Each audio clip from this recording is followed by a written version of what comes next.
एक दिन गौतम बुद्ध अपने शिष्यों के साथ एकदम शांत बैठे हुए थे। उन्हें इस प्रकार बैठे हुए देख उनके शिष्य चिंतित हुए कि कहीं वे बीमार तो नहीं हो गए। एक शिष्य ने उनसे पूछा कि आज वह मौन क्यों बैठे हैं, क्या शिष्यों से कोई गलती हो गई है। इसी बीच एक अन्य शिष्य ने पूछा कि क्या वह बीमार हैं, पर बुद्ध मौन रहे।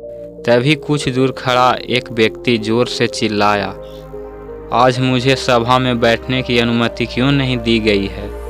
बुद्ध आंखें बंद करके ध्यान मग्न हो गए। वह व्यक्ति फिर से चिल्लाया, मुझे प्रवेश की अनुमति क्यों नहीं मिली। इस बीच एक उदार शिष्य ने उसका पक्ष लेते हुए कहा कि उसे सभा में आने की अनुमति प्रदान की जाए।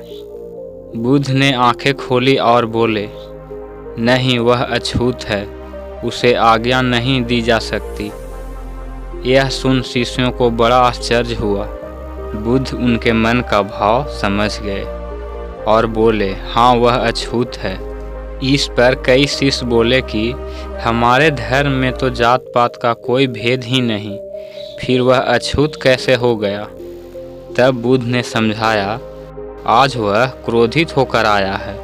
क्रोध से जीवन की एकाग्रता भंग होती है।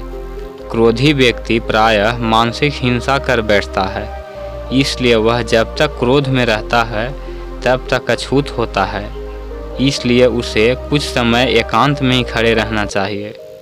क्रोधी शिष्य भी बुद्ध की बातें सुन रहा था। पश्चाताप की अग्नि में तपकर वह समझ चुका था कि अहिंसा ही महान कर्तव्य व परम धर्म है। वह बुद्ध के चरणों में गिर पड़ा और कभी क्रोध न करने की शपथ ली।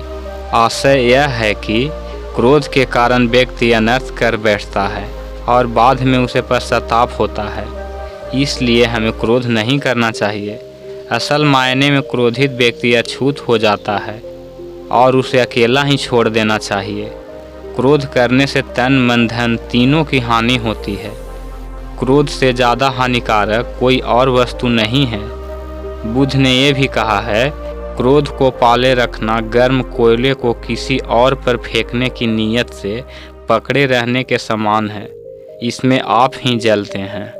दोस्तों, गुस्सा करने वाले व्यक्ति अपने ही मन की ज्वाला अग्नि में जलते रहते हैं। इसलिए आज से ही गुस्सा करना छोड़ दें। अगर वीडियो अच्छी लगी हो तो लाइक ज़रूर करें और सब्सक्राइब भी कर दें, ताकि आगे भी ऐसे वीडियो लाकर आपको प्रेरणा देते रहें।